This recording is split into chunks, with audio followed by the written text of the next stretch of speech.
Hi, I'm Hillary. So I live in Canada. I'm 28 years old. I'm a teacher and I have muscular dystrophy, which is a disability. So it's pretty pronounced muscle weakness in my legs. I think for a long time, the disability really held back my ability to feel beautiful. I walk with a bit of a limp and I struggle with my movement.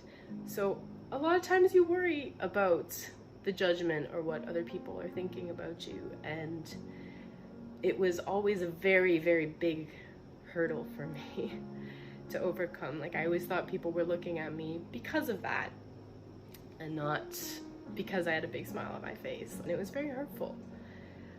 I think initially things were tough because I never ever saw myself represented in media.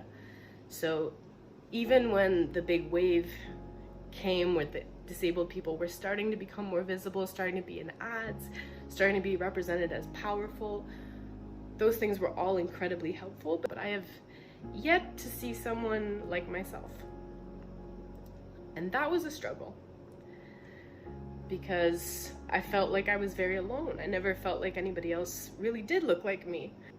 I think the turning point for me where I really was able to see myself as beautiful and as feeling good was I was teaching and one of my students wrote me a card. She had had her own problems where she had had some kind of neurological event where she had experienced extreme pain in all of her skin and she had to be in a wheelchair for probably about a year. But I didn't know her yet. She wasn't my student yet. But in this card, at the time where she was my student, she wrote that every day that she was in the wheelchair, she would see me smiling and walking down the hall, so confident and so happy. And it gave her hope and it made her feel good about herself, even when she was struggling. And to know that you can have that kind of impact on someone else with your own struggles, I don't think I've ever felt more happy or beautiful in my life. It was the moment where I realized that people are not looking at me for my disability and they do love me.